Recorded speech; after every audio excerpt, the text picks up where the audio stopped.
I'll say my vote early because Champ Select just started, so I don't want to, get influenced by it. But my vote is Dignitas. Yeah. We'll see a lot of that jungle pressure. Seems like you guys are on the Dignitas train too. I mean, I think Dignitas is probably the correct prediction here. Even though Golden Guardians are technically only one game behind, Dignitas have looked better. They know very well his tendencies. Dig's 3 losses have came to FlyQuest, TSM, and C9 also, whereas Golden Guardians have lost to some terrible teams. Okay, let's see how it goes. Keith McBrief on stage. Let's go. Ban me if Golden Guardians lose. Okay, I'll ban you. Well, Golden Guardians is 3 and 4. Yeah, they have a better record than Team Liquid, dude. Team Liquid's 2 and 5. So, what can you say? You so sexy today. Okay, I'll take it. Thank you. I appreciate it. First pick Elise from Dig. I'm not sure if I like this. So, Golden Guardians has a couple options. Like, if you're Golden Guardians here, I think you just draft Olaf. Aphelios is really good too. So, Aphelios, you don't have to draft Olaf here, but I think Olaf is definitely a pick. They probably won't go for Kiana. They probably take, well, I guess they took Ornn there. I was going to think they take priority support. A lot of people have been liking Nautilus with Aphelios, especially. So for Dig here, Xayah Rakan is probably where you're going to see eventually. I do not think they should take the GP here. I think they should take Xayah Rakan. It's normally the counter pick into Aphelios. So maybe they go for the GP, but most drafts end up with Xayah Rakan here. LCK, whatever. Xayah Rakan is super high priority.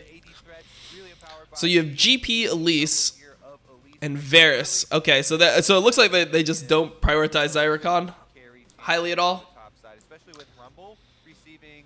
So they can take Varus and then potentially get Tom Kench, or they could play like Leona with it. Okay, MF. So that's probably going to be MF Leona. MF works best with Nautilus or Leona, so I expect Golden Guardians to probably ban out the Leona here. So you have the Ornn. And then you can take priority support here. Like, you can take Nautilus here and then ban Leona. That's also an option.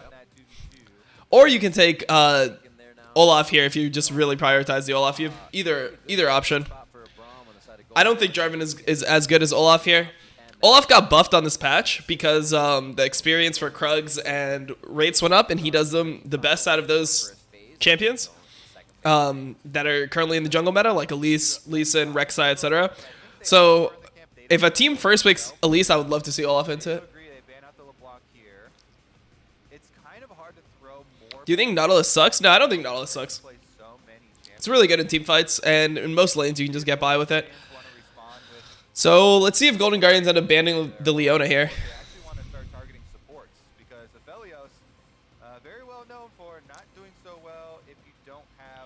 So I think the bot lane matchup, if no supports are banned, will probably be like Nautilus, Aphelios into Leona MF. CK is on 10.2, yeah, and people are still playing Olaf into Elise on 10.2, so it's even better this patch. I think that Olaf is definitely the pick into Elise. Just a hard counter. Like their knees, thank you for the 24 months, appreciate it, welcome. Why is Braum not picked into Ornn? It can be picked into Ornn. Braum is actually good for both teams because, so I expect Golden Guardians is going to take it here. Braum is normally pretty good into MF. So I think FBI takes Braum here, picks Braum here for Keith. But I guess Keith can't really play Braum, so he just plays Thresh and Nautilus every game. So that's fine. You probably have Leona, MF into Thresh. So here's the Leona. I mean, I think that this is just kind of what NA has to do, because NA is so far behind every other region in terms of skill. They can't even draft optimally. They have to just draft for the players on their team. So you got a counter pick mid here. So if I was Dignitas, I don't know. I mean, it is Froggen, so he might just go Zoe, like, no matter what. But I think, or sorry, Orianna no matter what. But I think Zoe is actually the best pick here. Like in LCK, people, yeah, so he goes Orianna. So that's what I thought. So he's just going Orianna because it's this team. But Zoe is like the pick into, like, is the priority blind pick. In LCK, dude, they'll even draft in first rotation. We have Zeddy and Reganzim. Thank you for the subs. Appreciate it. Yeah, so, I mean, Jarvan is quite nice. 'Cause I honestly think the Golden Guardians comp is pretty nice here. Cataclysm to hold I feel like Golden Guardians won draft based off this, but and Diana's ult now. yeah, I mean, I don't know. All this I think that the Dignitas is still just the favorite. when you're able to group up and lock LCK loves Zoe. I mean, it doesn't change anything. 10.2 patch to 10.3 patch. for the Why do you keep on saying that? But of course, like we mentioned, there's a lot It's not like Zoe got massive nerfs on 10.3 or suddenly not priority here. with their ultimate Like, a lot of teams pick Zoe on 10.3. pretty early. If you watch Mad Lions, they prioritize Zoe really high for humanoid as well. If you have a good Zoe player, I think it's super good. That's the omnipresent one from Gangplank going up against the side of Golden Guardians. I'm excited to see what happens in the mid lane as well. So it's really just going to be about Golden Guardians trying to engage with Ornult, Jarvanult, and Dianult onto like the Orianna MF that are both immobile. But if they are able to kite out the combo, then they'll be fine.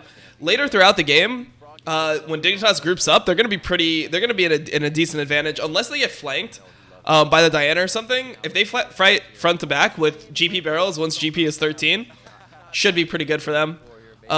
Yeah, just playing a front to back fight here. Ornn on that top side. Elise is not good according to LS. I don't think Elise is that good either. I definitely would not first pick it with Olaf up. Olaf is just a counter to Elise. Gets extra money, and then Ornn will be able to provide extra money as well for the team. Never hurts. Once he gets to the late game. Yeah, I just feel like they just are playing things that are comfortable for them this game. Huatana, thank you for the sub. Appreciate it. Welcome. NA's only good Zoe is Bjerg. I think the best Zoe is Niski, actually, from watching the games. Niski Zoe is actually really clean. Will he be able to hit the minion hook? They can set up the I mean, Elise kind of relies on enemies making mistakes. I mean, Elise has strong points. It doesn't have to be mistakes, right? Like, Elise is the best diving jungler in the game, so if you play with champions that are really good at setting up dives, you can exploit that. You can exploit that strength of your team comp. Like, theoretically, if you have Elise into champions like Rek'Sai, you've Elise into champions like Karthus, etc. Like, you should have pressure early and be able to like push people off camps, dive lanes. Like, you run like maybe Aatrox Elise, something like that, and dive top lane, set Elise, and dive top lane. Those things are always good. Zafar, thank you for the 7 months. Appreciate it.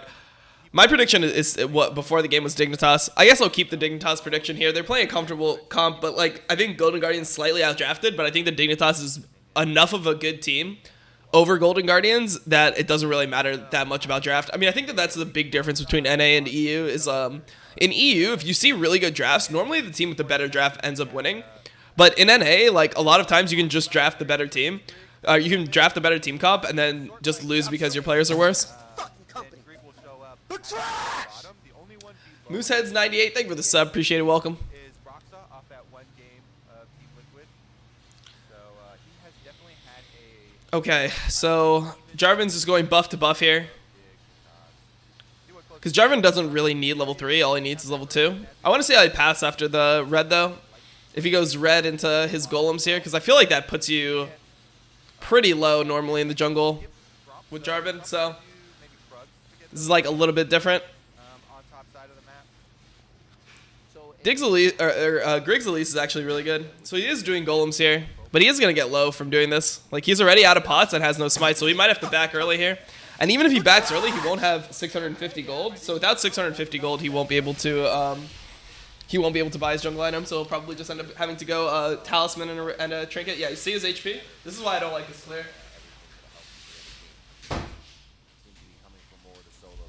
Okay, so he's going to have to back and buy talisman pink ward. It's not that good, though, in my opinion. So Grig is heading back bot. He might try to just loop and try to kill the Thresh. Alright, so here's the talisman and pink ward from closer. So there it is. In the mid lane here, Orianna Frog doing a good job. If you watch his actual lane play, he positions himself in kind of a diagonal from Golden Blue. Why the fuck didn't he do Gromp? He just wanted to get more gold on this. Oh, actually, this is probably. Oh wait, why did he stun FBI? I think Afro misplayed that. If I'm being honest, I think Afro should have went to try to stun Keith, but he queued FBI. So I mean, I guess he got like only one flash there. It just seems kind of worthless to me. Froggen needs to run. Might be dead. No, he has phase rush. He actually lives because of phase rush here. He thought he was safe bot side because his jungler was on Crab, but Closer actually snuck a gank in. So this is actually a really good push out for Golden Glue. Rough for Froggen to have the flash blown in this matchup.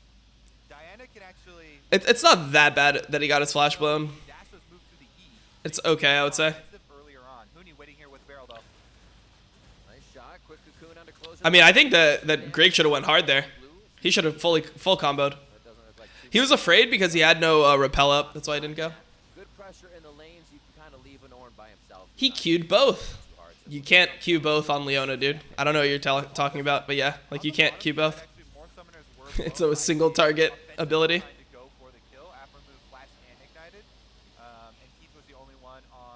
AD carry should take cleanse against Elise Leona, yeah, but that's why you focus the Thresh. That's why the Q on FBI I thought was really bad from Afro. I think he should have went for a Thresh there. But the teleport right back to lane. Let's see if Greg can actually get the cocoon. Oh, volatile spider immediately to alert that he's there. And Golden Glue heads towards his jungle. He E'd through both. Okay, that's fine. So yes, he did E through both, chat, but he should use his Q once he E's on Leona on the Thresh, because the Thresh was the one that was hit with the cocoon, and the Thresh is the target that they can actually kill. Like, if you... Oh, man, there's no flash on Afro. He's probably just dead here. Oh, actually, pretty good from Afro there. They can actually kill Closer, potentially. No, I guess not. Okay, they get the cleanse.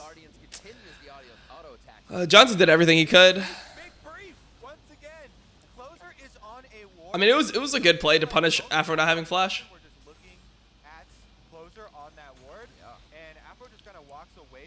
Wait, why is Afro like walking there? They literally see the Jarvan right there.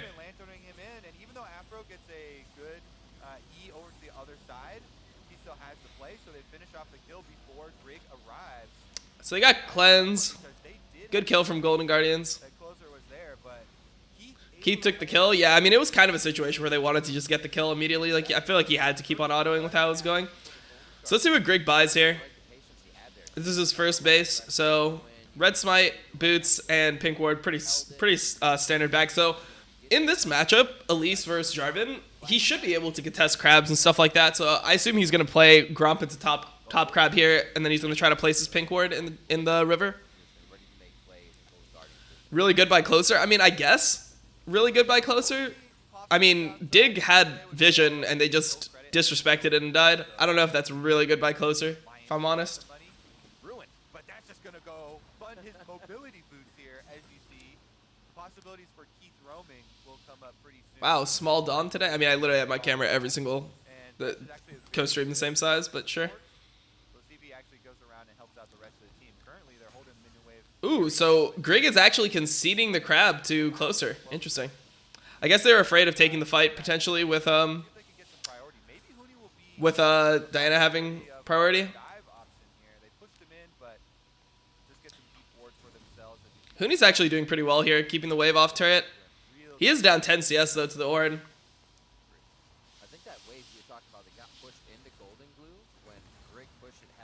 Huni is half a level down. Yeah, it's because he went to make the roam play to try to secure second crab for Greg. I mean, this is just why I don't like the first pick Elise, because the Jarvan is outscaling you at this point. So, like, if you're not able to get anything done in the early game with Elise, then you just end up falling off. Is it literally inting to not go Cinder Hulk Stoneplate on Jarvan? Is there ever a time for Warrior Black Cleaver? Yeah, Warrior Black Cleaver is good when you have like Ornn top. Like this game would actually be a fine game for Warrior Cleaver, because you have Thresh, which is kind of frontline, and then you have Ornn, which upgrades your Cleaver, where if you go Stoneplate, you're not actually upgrading anything. So, yeah, this is actually a fine game for Warrior. I don't think he'll go it. I think he'll probably go Stoneplate in this game regardless, but this would be a time where it's like excusable.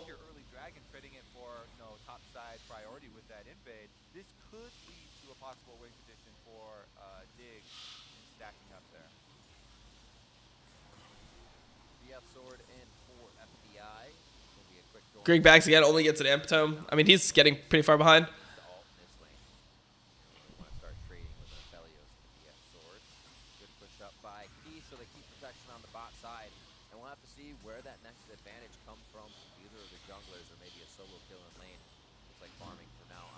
Okay.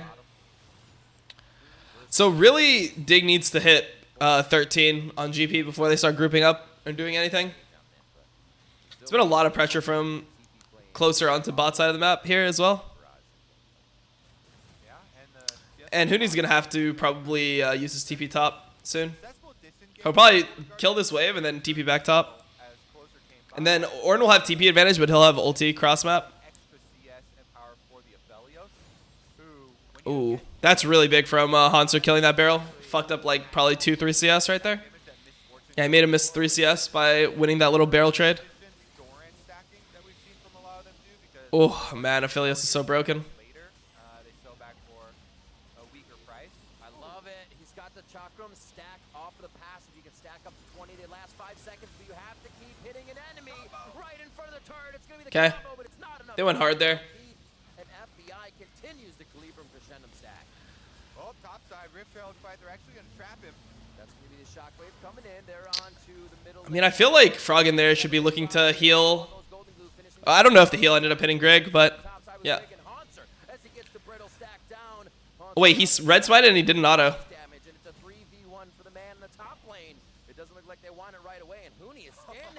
So they're trying to stall for Afro to get here first. Greg actually still behind them. Does he want to risk flanking? I don't think so. Damn, that was really weird. He red smited, but then he was afraid. He should have autoed at least once if he's going to red smite. If not, Hanser had no damage on him already. Like, Hanser had no cooldowns up. I think he was just scared. Respect the Pirates. Seriously. Now, So let's see how much... Oh, man, 48 extra gold from that. Okay, that's pretty good for Hanser, actually, overall. Or not Hanser. It's pretty good for Hooney overall, that situation. Hanser had to walk down and help the team. So he is going Cinderhulk here. He's going to go Cinderhulk and probably Merch Heads this game. It's not too much auto attack damage he'll be taking. Alright, so there's no flash on Keith, but no summoners on Dig at all. Ball lane. So Dig is definitely losing the early game here. It's weird because they're playing to scale, but they're verse and Ornn. I feel like the Ornn first pick would have been so much better than the Elise overall.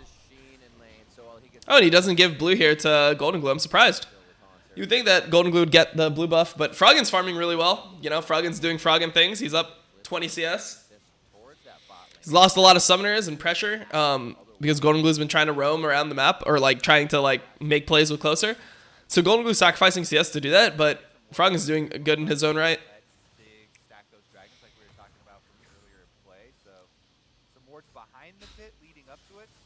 Hooney doesn't want to play a tank? Fine, let Froggen play the Ornn. Froggen played Ornn yesterday, so I don't understand why the Ornn first pick is not good here.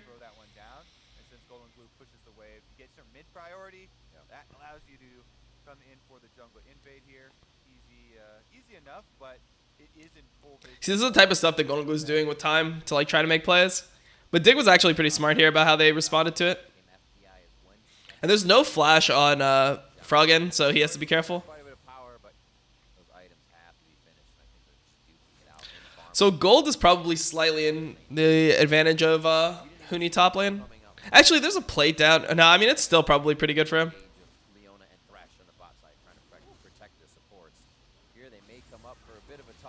What is he doing, man? What is Greg doing? Is he going to suicide for the buff? Oh, man, Greg, you can't suicide for a red buff. That's such a bad death. Like, he knows his mid lane can't come. He just has to give up the buff. Like, it's fine. You can give a red buff to a Jarvan. It's not the end of the world. It's so much worse to just give a free kill to the Aphelios.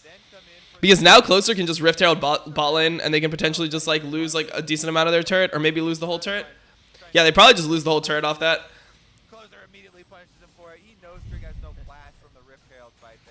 I just think that's such a bad decision, because he knows even if he gets the red, he's dead, right? Like, there, he knows 100% he's dead. So... it's just such a bad, like, trade because even if you get the red buff, like, sure, you deny a little bit of experience, but, like, your life is valuable, man. Especially in the early game as Elise. I don't know. I think it's pretty bad.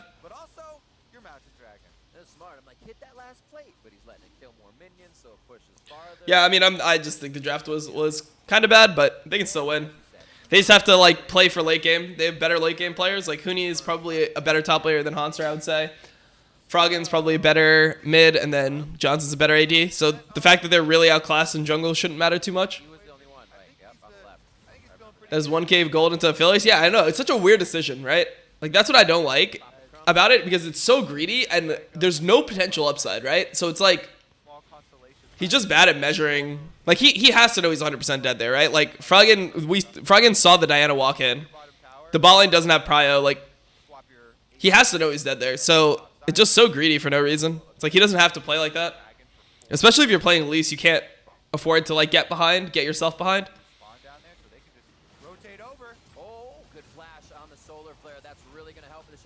Okay, go in, Grig. Go in, you ape. Why did he not repel in? He's trolling. Ah, man. He's so scared because of the TP disadvantage. But, oh, then he gets hooked after, man? Come on.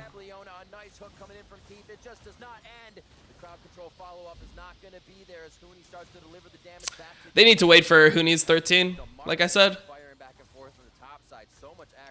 Ah, man, I really dislike watching Grig play. He just plays like so like I don't know. He just plays bad as a jungler. He's probably performing like one of the worst junglers in the league right now, which sucks because the rest of his team is pretty good. But he's just like not able to like, and this just goes back to the first thing I was talking about. It's like when you draft Elise, you actually have to do something with the Elise. So here I feel like Grig should be like trying to finish off Golden Glue, because if Golden Glue dies before his ult goes off, like if Grig repels in and kills Golden Glue before his ult goes off, then it's a completely different situation, you know? It's like, oh, well, then maybe your Orianna can kite back and like survive a little bit. FBI is huge now.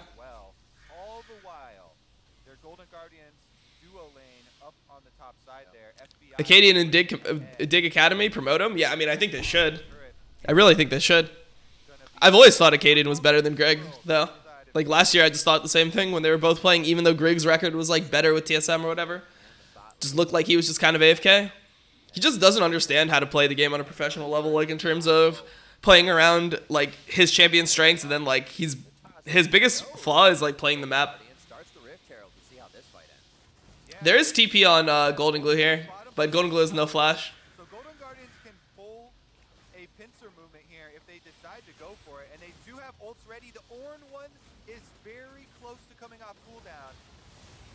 Grig got the smite there, actually. That's really good. Aw, no, dude. You should just get the Rift Herald there. No one's going to be able to get it now. He should have just suicided to grab the Herald, man. Like, his decision-making is so bad. He's, like, flashing out, caring about his life. It's like, dude, you're already a 0-1 Elise. You've already failed in your objective to get ahead in the early game. So, like, now you just have to, like, fucking sacrifice yourself for the team. Like, you're going to die no matter what, right? So if you're going to use flash, like all that shit, just go for the fucking Herald so your team picks up the Herald so you can do something for your teammates. Like, you have to be like less selfish as a player. It's really selfish play here. Like, he's playing for KDA. Yeah, he's playing for KDA for no reason. Put Grig on a tank? I mean, tank junglers aren't that good right now. I mean, some people are playing Sejuani. Sejuani's actually not that bad. They buffed it a little bit. Like, here, you can watch him Grig. Okay, so he actually wins the smite, which is good from him, right? He wins the smite, and then he Qs over, and then he's right next to the Herald, and he flashes back. Like, you still have repel and everything. Why don't you just pick up the Herald, bro? Like, you've already used that. Like, you're already not useful. What is Haunster's fucking R there? Yikes. Doesn't quite have his stopwatch yet built up to try and combine for these Zonias either, so it was a little bit more of a dangerous play, but they dealt enough damage to Dig to chase. I feel bad for Johnson this game. His support ran it down, and then his jungler ran it down to his lane. Like, he isn't able to like really play after that. How's Johnson down 50 CS? I mean, have you watched the game, bro? His support flashed in, made a misplay, died, and then he had to back off the turret, lost waves, and then his jungler inted free red buff to his AD carry, or like inted at the red buff to his opposing AD carry, and then he has to leave the bot lane because they have Herald. Like, I don't know, man. What do you mean, like, how? Do you have eyes? If you're watching the game, you should understand how. Should not be like a question. should be able to pick it up without any retort from Dig. I think it's got to be noted that Haunter's above Froggen here. You think of Ornn as a tank, but if he's hitting his brittles, he's hitting his skills, you are putting out a massive amount. Like, it makes sense that he's behind. Froggen still needs to get in a good team fight here, but to see Haunter coming up that big is definitely helping GG. And that's only the taxable income. He's also got the non-taxable income of the Ornn item that he's going to upgrade himself. I really hate the Elise first pick. Like I said, Golden Guardians won the draft for sure, right? Like, that was my interpretation, but I think the Dig is supposed to be a good enough team that even though they lost the draft, they should just be able to win. But maybe NA is all a coin flip. Who knows? It's kind of how it feels. Oh, that was poorly played. He needs 13 really badly. Then he gets the barrel tick down. Please just let Huni get 13. Looks like they'll just start going for a few waves until the sides can get pushed up. And they get an engage. I think he could have ulted there. I honestly think Froggen should have ulted. Tried to get him out of the lantern. If he can get the ult out, that could be a nice engage coming in from Golden Guardians in the next minute or so. Alright, so Dig just wasted a lot of cooldowns. They wasted Leona ult and GP ult, so they need to not fight right now. They'll just lose. As well as the hooks to land so far for this team. And Golden Guardians is firing on all cylinders. Man, I really hate the Elise pick. I super hate the Elise pick. See if Haunter can actually get out of this one. He does currently have Cleanse from his spellbook, Flash and Cleanse. Very good at evading a 3v1 scenario, especially since he is so tanky. Also getting his second Ornn upgrade for himself already. Feels very secure down there. So all that Golden Guardians have to do to finish out this game is continue. It's weird because I feel like when I play against Grig and solo queue, it feels like he's actually somebody who has like a good game sense. Like, he understands the game. But it's something about like him playing on stage where he just like, when the game is slower and people are making less mistakes, I feel like then he struggles. Like, he's good when the opponents are worse. When opponents are good too, he like suffers. Dragon stacking going to be quite easy for them. 3 minutes left on this. Fine is up in CS though. Yeah, I mean, Diana's been like doing things though. For this team. Should have Crescendo Calibrum for that as well. Definitely tough to fight. Oh, Afro, what are you doing? Caught Ward. Oh, he's pulling the Hillsong. See if he can get out of He's this. Hillsong? Tank. He's Leona, gonna have to flash. Now Flash and ult will be up soon, but That's what Hillsong does in 24/7. He just runs it. Golden Guardians tries to do something or kind of puts the bait onto the map. Now mid's gonna get pushed, and that'll be the final outer turret here for Dig if they can get it down. Such a weird narrative that people say, like, oh, Grig doesn't have a strong voice in comms. Like, what does that mean? And you can see the reasoning in that. That's not how comms work. It's not like somebody just like voice overpowers the other person and that's just like what it is. It's literally just about like, Really? Oh, he can kill him! He can kill him! oh my god, he killed him. He hits the Ornn Horde! I mean, Haunter's good, man. Haunter's good. He's been playing well. Easy to hit it there on the no flash. And they're just doing Herald, or they're just doing Baron while this is happening. Dude, Dig is just doing nothing, man. I hate seeing teams play like this. Of the Dig team. Teams just do nothing randomly. Afro Boo. There's a hell of a lot of damage coming out of that man right now. Yeah, when you got the crescendum there for Aphelios, he becomes a Baron assassinator. Yep. Melts right through it with the extra damage, and Golden Guardians well on their way to another God victory damn. for Is themselves. Golden Guardians gonna win again? This team has really started to shape up.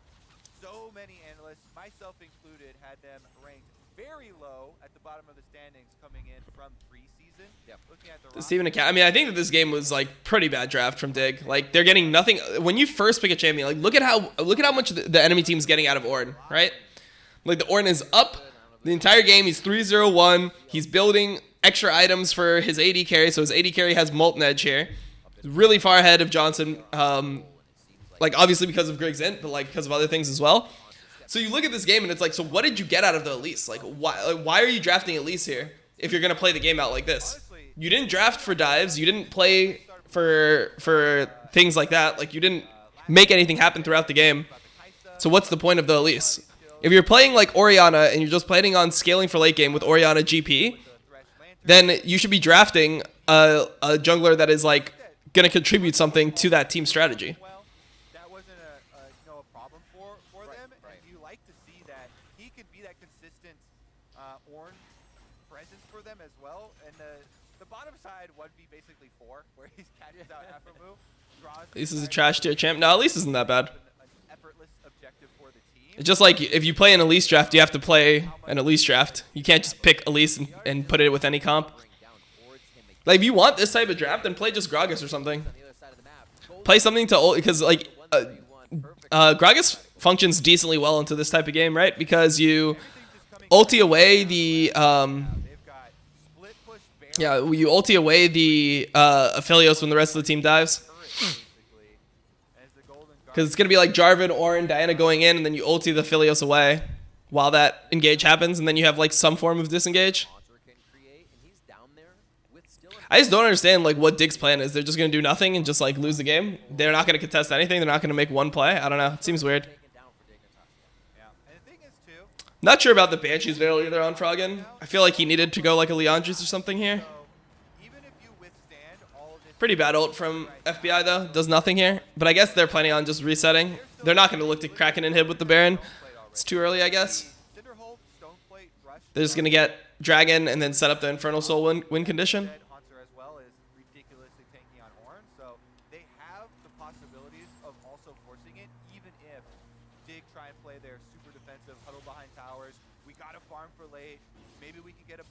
I hate this mentality of just farm for late. It's like, oh, we outscale. We have Orianna GP. We outscale. We outscale. Like that's all obviously what they're thinking, right?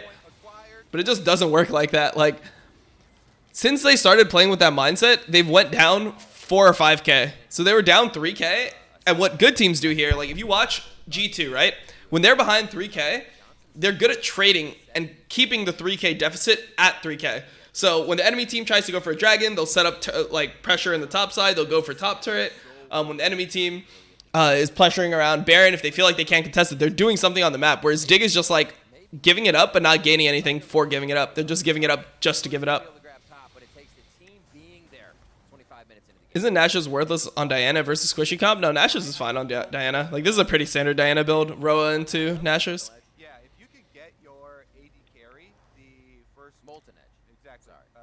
So no one's building Ornn items here, which is kind of weird. Super rich because of the almost flame horizon he has over Johnson. FBI there, by the way. He also has the extra efficiency here of the gold upgrade onto the DPS. Am I comparing Dig to G2? No, I'm not comparing Dig to G2. I am giving an example of what you can do. That's not just slowly losing the game like this. Like what a better team can do. That's not comparing Dig to G2. That's giving an example of what a better team would do in this situation in order to give you guys context as to like what options you have.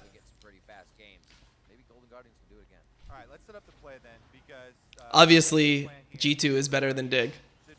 Don't overextend it all right now. Golden Glue just achieving level 16 now on that Diana. They already have this full line of wards up to Baron. And Baron is going to arrive in 1 minute. So all you have to do, push one more wave. That gives you that 30 seconds. Go over to the Baron. We know that's a comparison. I mean, if you don't understand at this point, man, I'm like really trying to like be nice about it and give you guys like an easy explanation. But if like it's still gonna be negative at that point, like I can't really help you, right? You should probably just watch another stream at that point.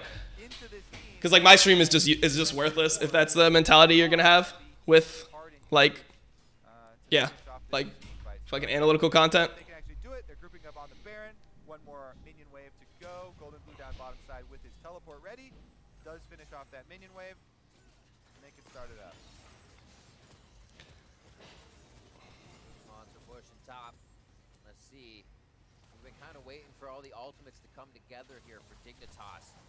Can they triggered hard? No, I mean it just honestly like I'm aware like I don't need viewers that badly, right? So if that is the mindset that people are having with like me trying to like explain like what other options are and give like some ideas of like how you can play the situation potentially out differently, like if it's that type of mentality, then like my stream just has no value to you, you know?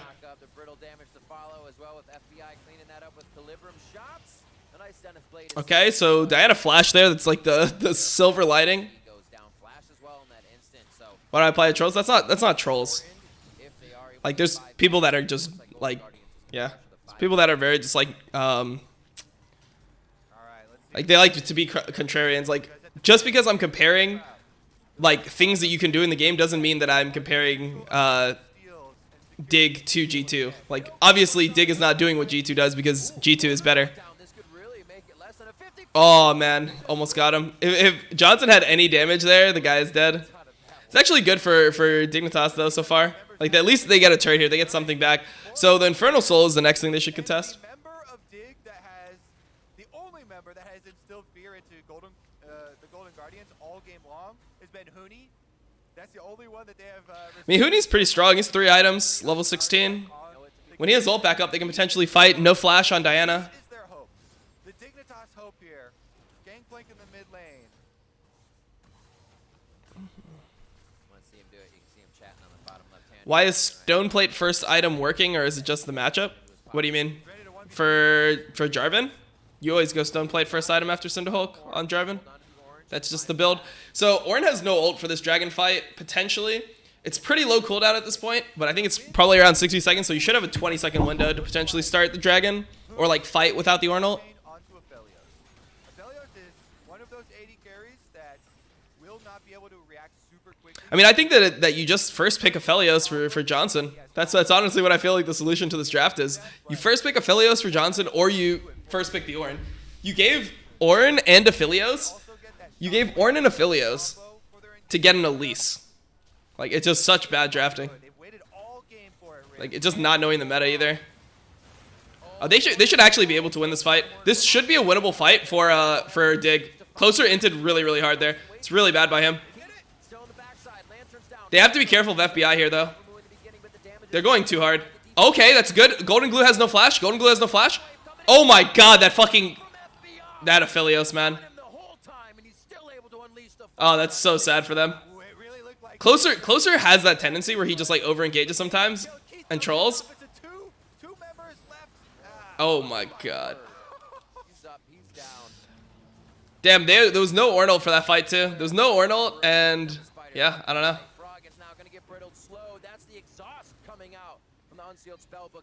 Does he have the chase? Cooldowns for Ornn here on too high, so he could get another slam against the wall. But great champion. Yeah, true. They will come away with Infernal Soul on the side of Golden Guardian. They get Infernal Soul and Baron. Game's over. FBI is too far ahead. FBI's got plenty of damage, as we have seen in the last team fight, and they'll be able to burn it down. Crazy. 3 full items for him. The fuck was that damage? It was flamethrower. They were all close. But I mean, I think it was pretty bad from Dig clumping up when they see he has flamethrower. So this was really bad by Closer. This type of fight, from Closer should lose you the game. Because you're like hard engaging onto Leona. No one can follow this up with a GP. Like, this is really bad from Closer. So it's the only flaw. I think Closer's early game is really good. His team fighting is sometimes like kind of whack like that. So this, they have to be watching the Aphelios. They kill Diana here, which is great, and then they're just all grouped up for the flamethrower. They group up there, and Aphelios.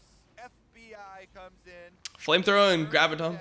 With the Infernum, and earns both major objectives in the aftermath. Look at that damage chart. Gross.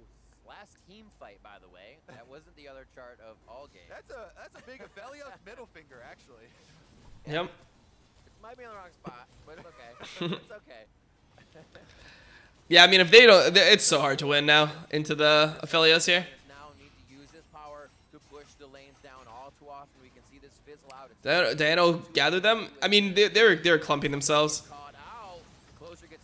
I don't think he queued before he ulted there from Afro. I'm pretty sure the Q didn't go off. Maybe it did. And his reactions were that good. So Dig just has to try to like clear waves and then play for potentially getting the Elder. It's the only way they can win.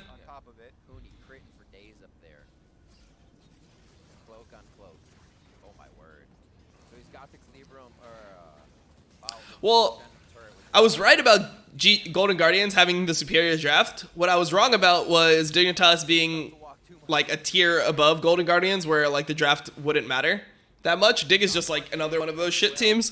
So like pretty much we have 2 teams that are decent, which is TSM and C9. And then like C9 is obviously better than TSM. And then every other team is just so bad that whoever wins draft probably just wins the game. Give this.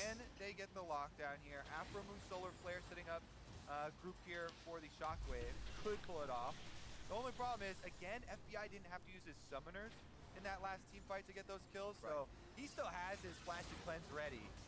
to deal with pretty much everything. Now let's see if this happens again, where FBI has a turn and then Golden Glue pulls them together and they just get destroyed. What a combination we saw previously, but it looks like they're able to go around the horn here, take every one of the turrets that they need, and stand staring Dig straight in the eye for one of the final fights of the game. Oh my word. The follow-up damage. Huni can't even stand behind the minions. Moonlight Vigil is going to miss as FBI does his favorite dance. If they are that bad, then it's not only the draft that wins the game. I mean, yeah, sometimes it's just RNG, but that's the problem with NALCS. That's why, like, if you look at all the analysts, like, most of the analysts right now, I was looking, have actually negative record in predictions. I think we're 50-50. Chat is 50-50. And then the fucking rest of the analysts have like 40% prediction rate because the game is just so like weird. His solo kill on the enemy support as well with the team around. It's a good time. His VO too, it makes you so happy while you're playing. You should play some more, and if you don't, I promise you'll have a good time. You'll have a haunt, All right. if you will, as they shake the hands of their opponents, Dignitas, who seemed, like you said, Kobe, out of sorts. I think was a good word after the first.